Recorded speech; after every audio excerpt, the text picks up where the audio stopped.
Hello everybody, I'm Jimmy and welcome back to Jimmy Does Knitting. This is my podcast where I talk about a knitting topic and we get into it. It's something relevant about my everyday knitting practice or knitting life. It's not your typical finished objects, work in progress sort of thing. It's whatever I want.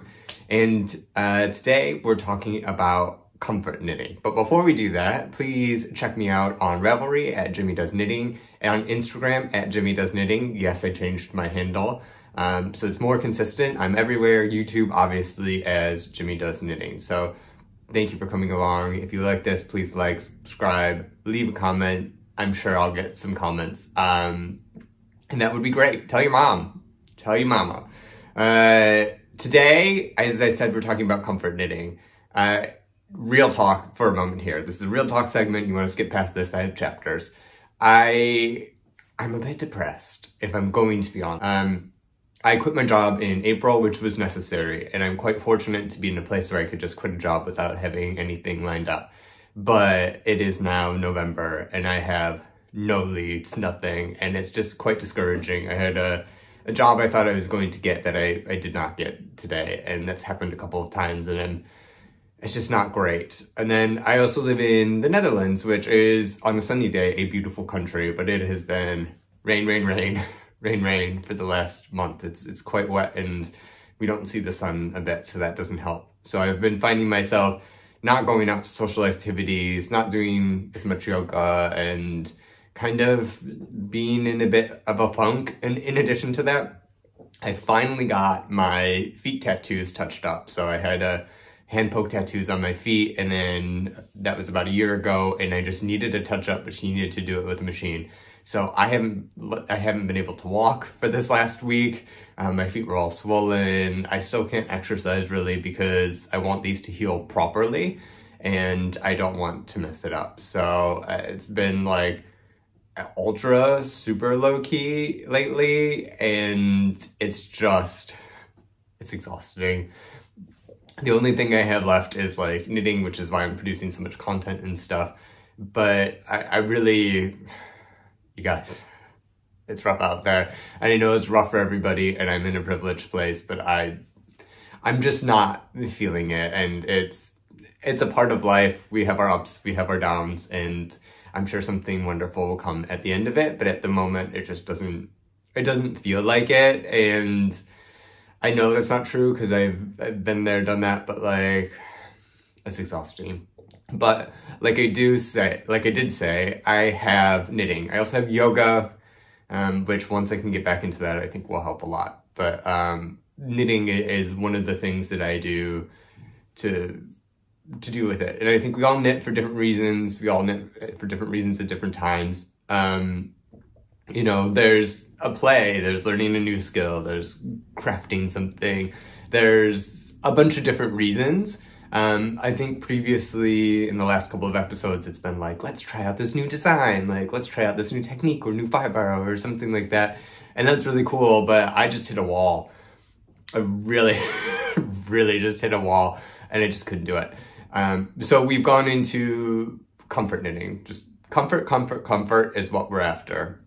And what brings me the most comfort and joy in knitting is like black cables, which I know the lighting is difficult to see with what I present, but that's where we're at. That's what we're going. This is my happy place. And so let's go there. So first off, I'm wearing my favorite sweater ever. This is the Saven by Meghan Babin, and it is in Hudson and West Forge in Raven, which is the recommended yarn, but like a worsted weight yarn would work. And it's the most beautiful sweater that I've ever seen in my entire life. I just think it really is like the prettiest sweater. And it brings me so much joy to make it and wear it, and I like it. So that's what we're wearing for this podcast. We're wearing something that I love. Just see if we can blow out and check out this center detail. Do you see this? A little bit of my mic, but like, this is like the most beautiful center of a sweater that I've like ever seen. And really what Meghan does is just magic, and it makes me happy. So that's what I'm wearing, and that's what we're going in for. So that was quick. hopefully this podcast is a decent amount. That's my sob story. Take it, leave it. Let's get on to the knitting. So, first comfort knit.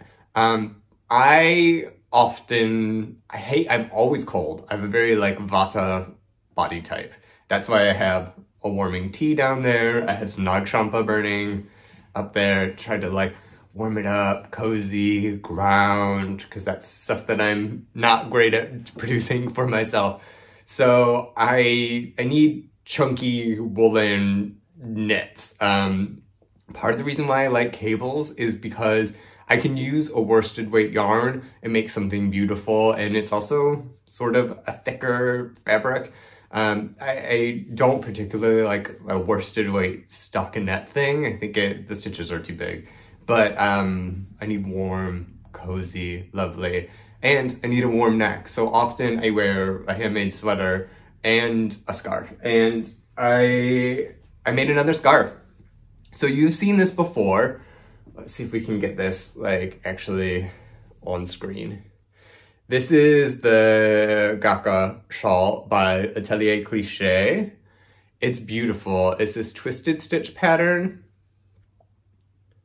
And it makes me so happy. And I've been wearing this a ton in the house. I typically wear a hoodie and I just like, I've been wrapping it around. It's the perfect like width for me, and it's long enough where I can wrap it around a couple of times.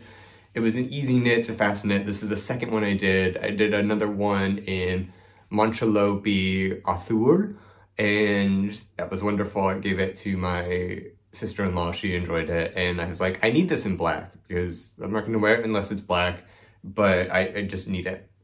So what I did is I took some Plutalopi. I bought 3 cakes because it said I would need 2.5, but I also took some from my stash of some drops, Kid Silk in the color black. I don't know. It's not actually the color black, but it is black.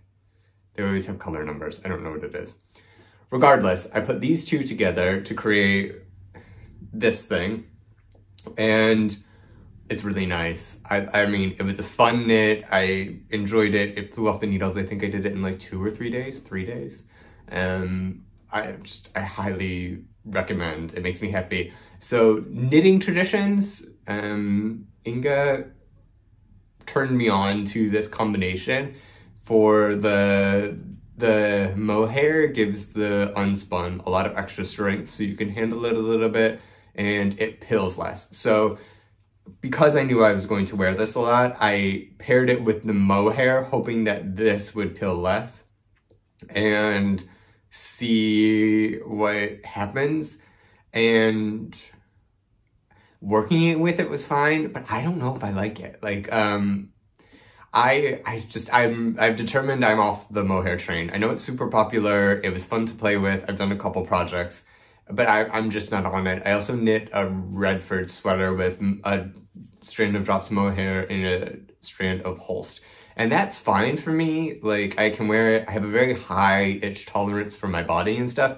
But this thing on my neck, I'm hoping it softens with time. I'm gonna wash it again in like Eucalyptus, which I did the first time. And then I'm also going to put some conditioner in it, I think, which would help the itchiness of it a bit. And go from there. I mean, I love the scarf, but I think it's the mohair.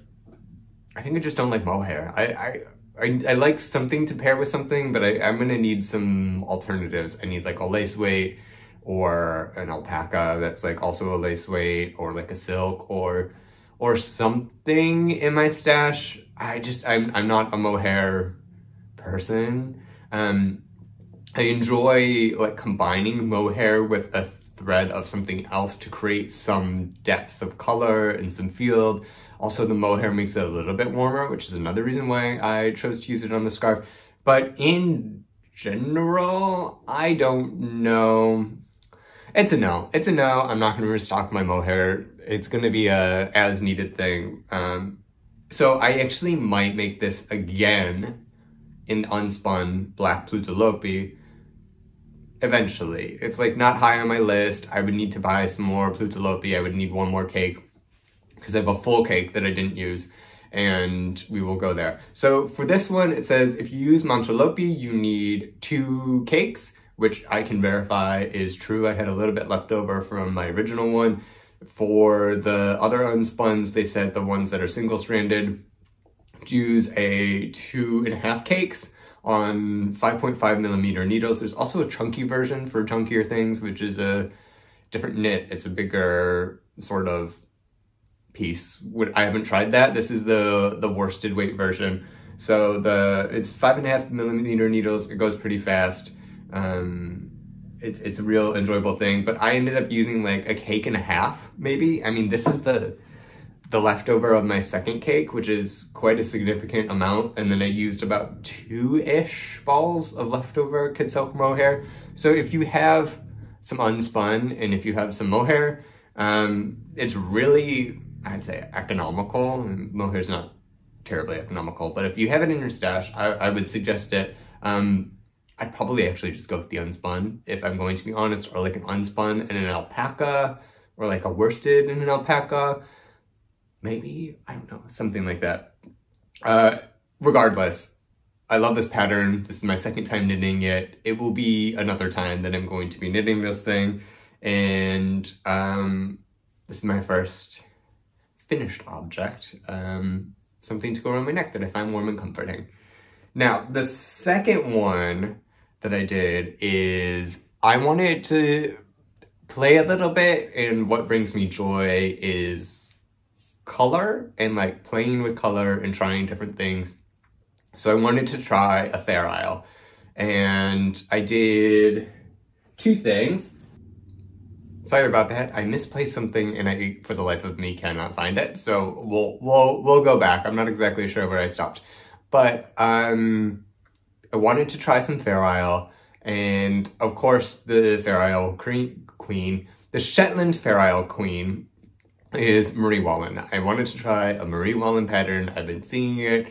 I needed to do it. Now, I do have access to her yarn from one shop that is local, but it's like €7.25 for 25 gram. And I have a gift certificate to Holst, and Holst makes beautiful colorwork yarns. So I loaded up a basket on Holst, and I did that. So I chose my colors where I went onto the Marie Wallin website, and then I have these Holst shade cards, and I like tried my best to figure out exactly what's going on and what matches with these shade cards. So I had a lot of fun picking out the cards. And then what I was trying to find for you is I made like a little key for myself. So I did like A, B, C, D, and then there was like a shape on the chart. And then I put like a tassel of the color that was with it. So like when I switched colors or I came back to a new row, I knew exactly what one I did. And I spent a bunch of time preparing that. It looked beautiful. I had a real fun time like planning this project and making the cards and stuff. And then when I went to knit it, I hate it. I hate it, hate it, hate it. And I think it's no fault of the pattern. It's like the Shetland style of knitting.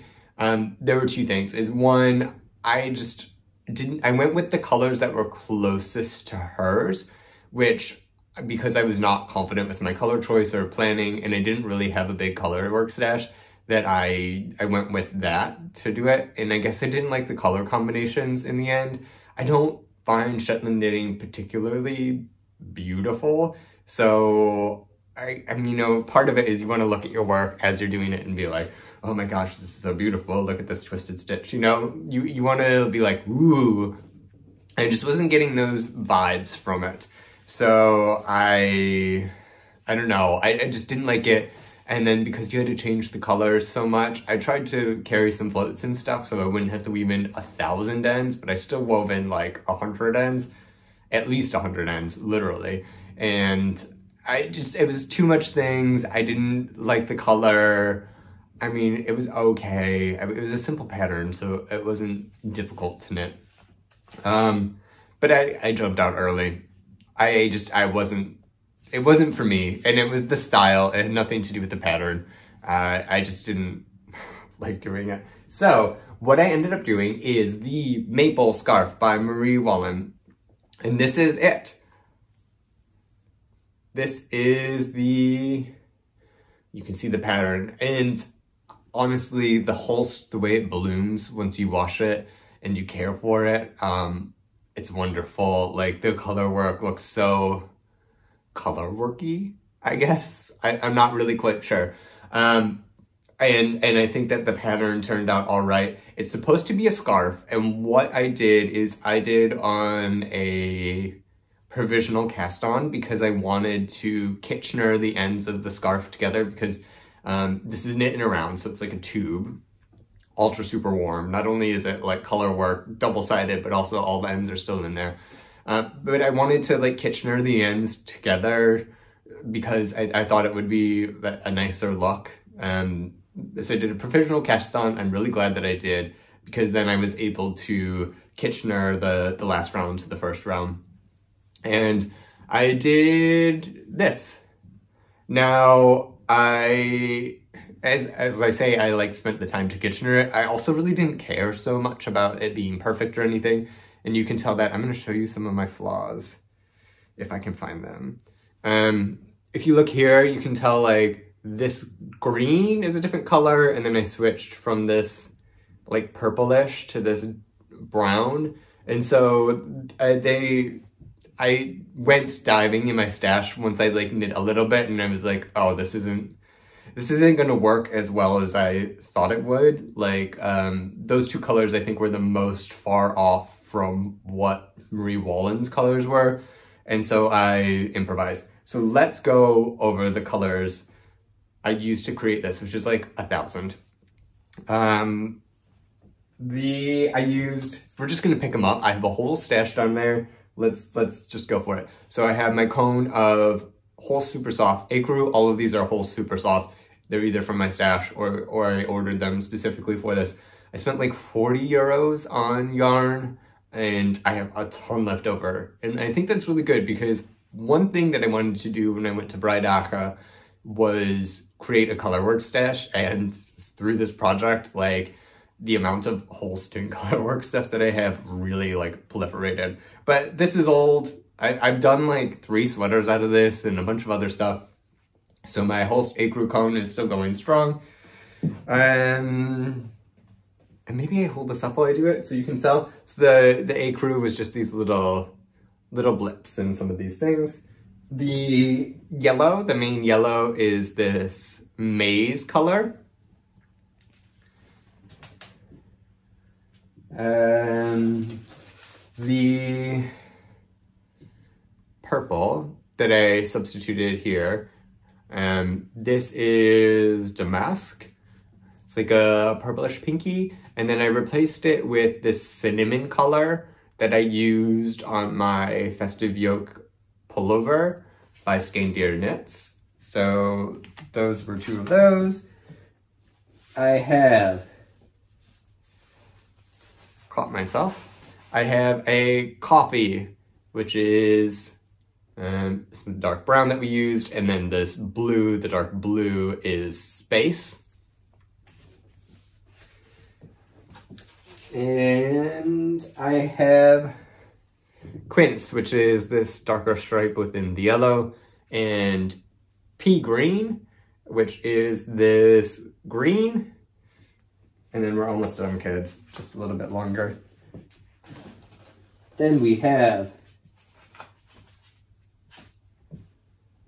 this reddish color it's a weird name, Bokhara. And we have Topaz, which is the blue stripe over here, which is a lot more blue than I thought it would be, but it works, it's quite nice. And then the last that we have is this green right here was replaced with this green over here. And so this is Sage Blue.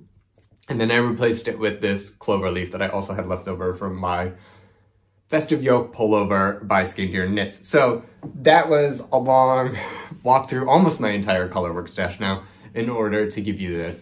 I'm glad I did it. I almost stopped at like 2/3 of the way, just even to this cowl. I was like, I can't do this anymore. It's not bringing me joy. I don't like it. But I decided to finish it because I have a lot of time and I have a lot of like knitting space. So I was like, you know what? Let's just do it. Let's have a completed project, even if you come out early, and that way you can say you've done it and you can do that. It will only take me like a day, and it did. It took me like 1 day more because I've been knitting so much lately. And yeah, so I finished it. I'm glad I finished it. I don't think that I will be doing this Fair Isle stuff. I mean, Fair Isle, let's talk about terms here. So this to me is like a Shetland knit. So like those ones with all the colors, with like all the different stripes and stuff. I don't particularly find that style of knitting very beautiful. I find it technically like intriguing and how the colors work. I find it intriguing, but the final product I think is mediocre, and that's just my personal taste. I realize that these are like quite beastie projects to go through, and I really respect anybody who does those, but just like style wise, they're not for me. And then Fair Isle, I think, is also like another term for color work. In my mind, it's not exactly. Fair Isle comes from like, you know, a different set of types of patterns. But when I say Fair Isle, I usually mean like this Shetland stuff, and then I say color work for color work. Or sometimes people use the term Fair Isle for color work. So I just wanted to say that. Just is my interpretation. And yeah, so this is the maple cowl scarf from Murray Wallin, and I can check this one off my list. It's quite nice. On to sweaters. So as you know, something that gives me great joy and comfort is sweater knitting, as I've described here. And of course, my jam is black and texture. Specifically, like cables are like it for me. I don't knit a lot of cable sweaters. I've knit this one and one other one, but I really enjoy them. And I just is like a lot of planning and whatever. And I don't find most cable work sweaters for men to be very beautiful. I think they're either really like generic or like old manny, or they're, I don't know. I struggle with it. I know I can take a female pattern and modify it, which is typically what I do with most of my knits if I don't like come up with the things by myself. Like I don't see why I can't knit like a pattern that's written for a female and then just alter it. Differences being yoke depth usually. I don't have broad shoulders like most men. I have quite slopey shoulders, so the shoulder problem is never anything with me. And then just lengthen, like I'm taller than most women. So lengthen the sleeves or the body. I typically don't do ones where I'll have to alter the neckline. I like quite a tight neckline, but you know, women have more different shaped necklines in the patterns. That's not something I want to recalculate in a pattern usually. I can, but it's not for me.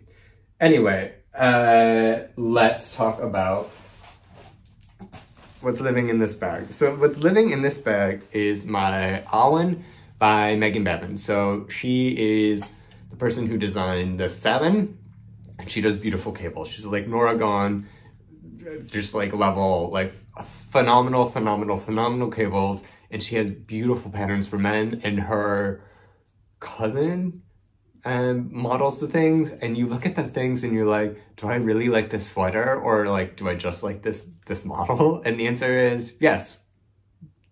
So my next cable knit on the list was Awen, and when I was getting depressed, I was like, okay, we need to get into these cables immediately, and we need to go for it. So I have cast on with the Gilliat by Rerum Natura. This is the color Ebene in my English accent, but it's they're blackest black. It's a worsted weight. It's 250 meters for 100 grams, 100% wool, and it is really nice. So like this is, I've been struggling to find like affordable wool in Europe. I can find a bunch of things that I think are beautiful and will make beautiful cables and cable sweaters, but like this was still like 14 euros, like a skein. I think it's even like 15 maybe. And then plus shipping, and you know, I have like I need 9 balls. So it's like 140 euros for a sweater. And this is like the cheapest that I could find. That's not like, I need wool. So like I could find like acrylic or superwash or some with some nylon content or polyamide. That's fine, but that's not what I want to knit with. I want wool on my body. I want to knit with wool. Like that's my that's my jam. That's how I approach things. You guys can do whatever you want, but I'm not interested in synthetics. I just want natural wool. So if you know any cheaper, like good wool that also comes in black, either DK or worsted weight, please put it down. That's available in Europe. That would be wonderful. I have some plans and I'm trying some stuff for my next one after this, which we can talk about, but like, it's still going to be quite expensive. It's just going to be expensive, which is all right because you pay for the garment, but you also pay for like the time that you're doing it. So like this will keep me busy for, let's say 50, 60 hours, plus like what you would pay for a beautiful Aran sweater. In the end, I think it's actually all right, but I am not working and I have a knitting addiction. So I'm going through this really fast. And I can't keep just shelling out like 200 euros like twice a month for sweaters. All that to be said, that I have finished the sleeves. I have knit 2 sleeves. Oh, there's a cable needle in here. Nope. Hopefully you can see this pattern. I'm trying to blow it out. It's beautiful. It's really a beautiful pattern. It's a knit in pieces. So there's 2 sleeves, a front and a back, and then you knit the collar on. And you seam it up, which I like seams. I'm not scared of knitting flat or seaming anything. It adds structure and it adds durability to stuff. A lot of people, you know, like I only want to top down, but like then I think like it's gonna stretch over your shoulders and expand the collar, and like I'm sort of like a loosey-goosey type of guy, as you may have noticed, and I like just having these seams on the shoulders really, I think, like helps with the longevity and the stability, especially for a piece like this or the Awen, when you need to, like, you want to wear this for longer. Like, I'm willing to invest a little bit more into pieces like this, which are something that I know I'll love, that are a bigger project, something more complicated, more of like a showpiece. I think that that's great. So like, I'm not going to use like drops for this. I want something really nice. And that's what I just settled on. So I did a sleeve for that, and I started part of the body. Where are we here? So I got 1 repeat of the body done, which faces this, and I stopped last night. Like I have 1 ball left. No, I have the end of the ball, so I figured this was a good chance to stop. So this is the body. Hopefully this is blowing out for you. It's beautiful. It's beautiful. I've spent like 2 days knitting on this so far, and it's really coming along. I think it's really nice. I think the center chart is not memorizable, but for the other, I don't know, 4 different charts or whatever that you need, I've memorized them. So it's pretty good. I can just sit down with my cable needle, have the 1 chart out and do that. I don't need to like scroll through a bunch of charts and put them on like Knit Companion and cut them out and do, you know, sticky notes or whatever to make it work. You can just read your knitting after a while. It's just the center chart that's a little bit more elaborate that you're not going to memorize, and that's fine. What I do for knitting color work is I do, well, I mark the different parts where like the different cable motifs are, so I can separate them. And this is knit flat, so you, I don't know, just have a shorter needle here. And I've tried a bunch of different needles and stuff, and I settled on, like, instead of a cable needle, or I tried like a fancy flexi flip or like other things, this is the answer to me. This is a double pointed needle, and I like knit, hold it in my mouth, knit, hold it in my mouth, knit it, hold it in my mouth, and this works the best. I use a needle that's smaller than the recommended needle size, because what I do is I just slip the stitches on and off. I do not knit from this needle. I slip it back. That's what works for me. Is it the most efficient? I don't know, but it is for me. I've tried it with the, you know, putting the color work back and then like knitting and doing that. And I tend to like pull my knitting apart almost in order to knit it and then put it back. So if I'm knitting cables and I'm pulling this apart and trying to twist and stuff, the stitches just come undone. So it's not for me, but a double pointed needle is it. This is the only time I use double pointed needles. I prefer like a small circular needle or magic loop second for smaller circumferences. I don't really use it, but this makes a great cable needle. They're cheap. You can usually, I think I got these at like Michael's even when I was in the States. It is super cheap and it works great. Right, so one other thing that I wanted to do was talk about yarn choice. And what we're gonna do is compare this sweater to this sweater, and we're gonna show you what I mean. So typically, like, this is a wonderful yarn for color work. As you can see, it's like an applied yarn that is it's either woolen or worsted spun. I always get them confused. But what it does is it makes it so that the cables plump up. It makes it so the cables come out and you can see them. This is not like the plumpiest of cable yarns, but it's really like good for texture and seeing that and all of that. Now, the Gilliat is a different type of yarn construction, and I will show you the yarns. But do you see here in this part how the cables are slightly flatter? They don't have as much pop and definition. And I knew that going into it, where the cables won't like pop out, but they are, you can see them and you can see where they're going and like the different twists of it. So that was fine. They're just a flatter cable, and that has all to do with the yarn construction. So let me pull out this forge. This is what I used originally. Sorry, forge, hopefully you can see this, is a little bit more like rounder, and see how those plies push those things out, and so you could get like better cables. It's a little bit like, I believe it's woolen spun, but I mean, it's meant for this sort of thing. Now, if we look at the Gilliat, it also is plied and stuff, but it's a lot flatter in the construction.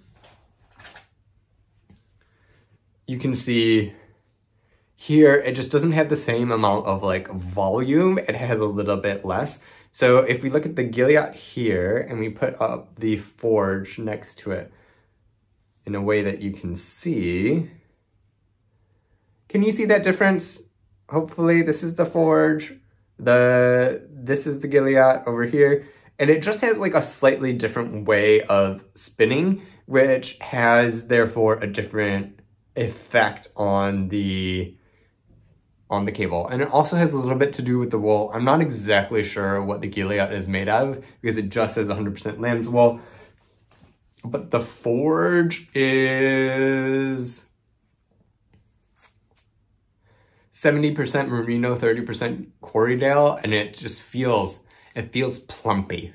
It feels plumpy and squishy and nice, and this just feels like flatter. It feels wonderful and woolly, but it feels a little bit flatter. So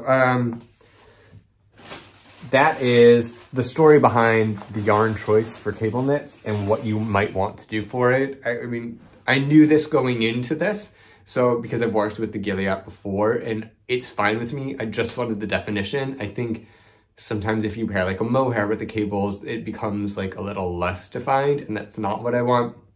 But I knew that, you know, flat or plumpy, I don't care as long as I can see the cables. And so that's where we ended up with that. And my PSA for yarn is over. Now, the last thing has been a bit of an ordeal, but it makes me happy, so we're going with this. We have done a sweater out of black boucle. Now, this is where we are. Oh, perhaps if I like showed it to you correctly. I've done the body, the collar. I did a little split hem here. I don't know if you can see that. And then I'm working on the sleeve. And this comes from, I wanted something warm, squishy, trendy. I wanted it to be cheap. So this is Drops Alpaca Boucle, and I think 8 balls cost me 30 euros or something, including shipping. I'll probably use 5, maybe 6, knitting this on 4mm needles.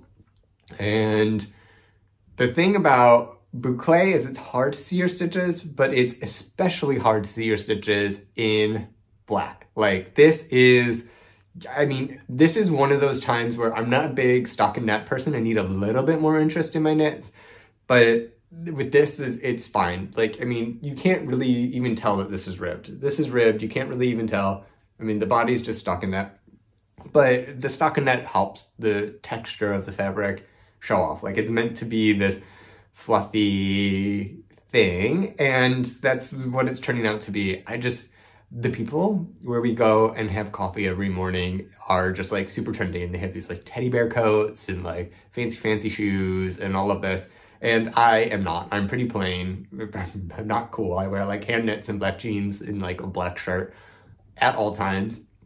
I don't really have super expensive things.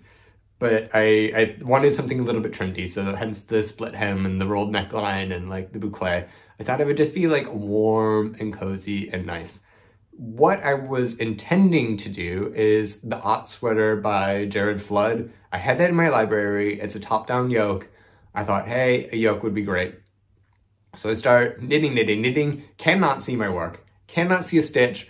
You can just count the stitches on the needles. So like sometimes you drop stitches or you knit through the boucle, but not like the strand of like the actual yarn. It's a mess. And because of the nature of the yoke, you knit around, but then you increase when it tells you to increase. It is a colorwork sweater for the Ott.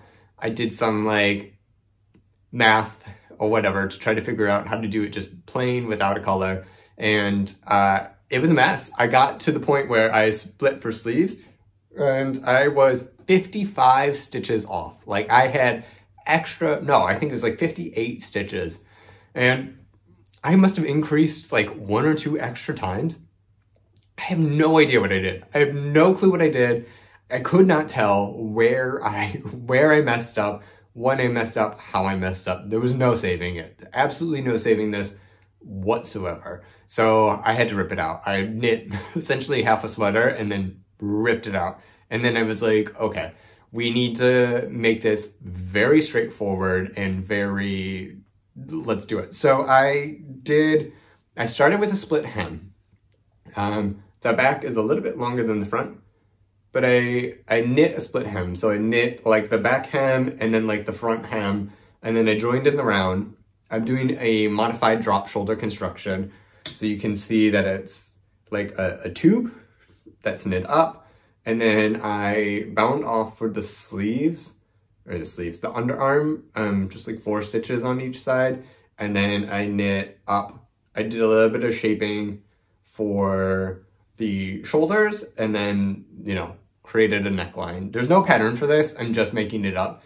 That was the easiest way that I knew, because I can't read my knitting. I need to keep track of the stitches. So I knew that if I had a needle with like 78 stitches was the number I ended up with, like on the front, and 78 stitches on the back, I was good. So every once in a while I would count how many stitches I had and made sure that it was all right. And then, you know, decreased, and then you know exactly how many stitches you have. And so you could count the stitches on the live needle without having to worry about, did I increase right? Did I not? Where did I go wrong? You just sort of like, you know, if there's a hole, try to find it, tie it.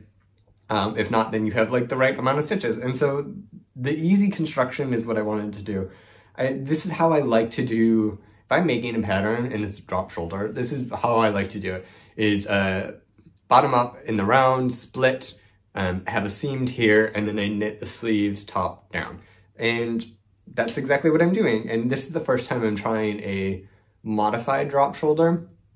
I quite like it. I mean, it fits me wonderfully because I made it for myself and I did the math myself, and it wasn't really a lot of math. It was pretty easy. And I just, at the moment, I really like it. I think this will be a great comfort piece. Will it look cool in 2 years? I don't know. Will it still survive? I don't know. But like, it's working. It's also my mindless project because it's just stocking it in the round. So what you do is you do that. I knit bottom up, separated, bound off a couple things, separated for sleeve, did some shaping. Then I did the neck, and I did that because I wanted to make sure the fit of the sleeves was correct. And if you do the neck last, then it cinches everything in. And I wanted to be able to tell exactly how long I needed the sleeves before the neckline. So like that way the sleeves are more like true to the size. And so I did that, and then what you do is you knit flat a little bit. Here's a hole in here. You knit flat a little bit, and then until the edge, and then you knit in the round and do stuff. What I did with this, which I thought was really interesting and I've never tried, and I'm trying to figure this out, is Roxanne Richardson has a whole series of sweater videos where she goes over the basics of different types of construction and all that. So as I'm just like making this up out of nowhere, I wanted to double check, like, is there anything that I need to know, tips or tricks? I've done this construction several times before, and it's always worked out all right. And I learned something new. So the modified drop where the shoulders are in a little bit, so like it will break actually at my shoulders, which I quite like. It will give me a little bit more structure. I like that idea. And what you typically do is you increase or you decrease on the underside of the arm. That's what you do for pretty much everything. And what it does is it makes like this shape. So like this is the flap of the arm, and then it kind of goes like this as you go out. So it goes up, and that's how it does it. So what I've tried is decreasing. You can see my little stitch markers on the top. And what this does is it makes the bottom flat and then the top go like this. So it's a little bit more how your body lies, because you don't stand like this for a drop shoulder, and you can see the typical sleeve shape that it does. So what it does is it allows me to go a bit like this. So it slants down a little bit like this. There's less gathering under the underarm, and it's supposed to be a little bit better of a fit. So I'm trying that out. I don't know if it's going to work really well or whatever, but I can increase or I can decrease on the top rather than the bottom, especially for this. It doesn't care. I don't care. Like, my finishing techniques are 0 on this. I just did like a long tail cast on. My bind offs are a pretty simple bind off. Am I working slip knit or knit 2 together? The answer is yes, inconsistently. Like, it doesn't really matter. It's because you can't see it. You cannot see a single thing. I could purl like 3 rows and it would look exactly the same. So that's what we're just going for, something easy, mindless. I'm just gonna decrease regularly until the sleeve fits, figure out what that is, do the other sleeve, call it a day.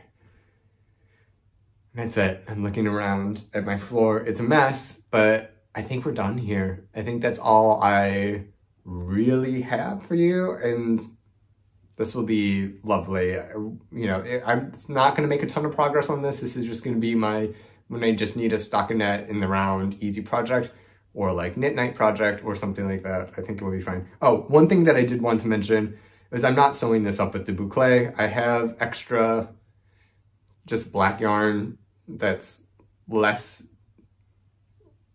fluffy or catchy that I can just sew through. So like when I'm seaming the shoulders or the neck, because I folded the neck down and seamed it, I just used like some black yarn that I don't even know what it is. It's like a DK black yarn. It's fine. That's it. Okay, well, thank you for being on this journey. Look, we're all feeling some sort of way. We all want different things out of our hobby. Right now, I just need comfort. I just need a little bit of love off my needles. I just need something that's going to make me happy and do that. And it's these black textural knits. It's why I started knitting. I think it's great to have this here with you. I mean, you can play with your knitting, you can try new techniques, you can learn, you can do a bunch of stuff, but sometimes you just don't need to, and I will get back to that eventually. I have a project planned, I think, that's going to be a little bit more playful. I have some Jimmy Doe's diamond sweater. I've finally figured out what I wanted to do with that, but the Awen needs to finish because the Jimmy Doe's diamond sweater is going to be a hoss. And yeah, I just needed like black texture, and sometimes you just have to go for that. My Antarctica sweater's on hold for now. It's just what's happening. I have, what, 3 sweaters on the needles? That's enough. And yeah, rambling. Thank you all for being here. I hope you are well. I hope you're sticking in there. The world is a crazy place. I encourage you to be nice to yourself. I encourage you to do things that are good for yourself and the people around you. Be nice to the people around you. Stop being an internet troll. Like, start spreading some positivity and have some understanding, even if people don't agree with you.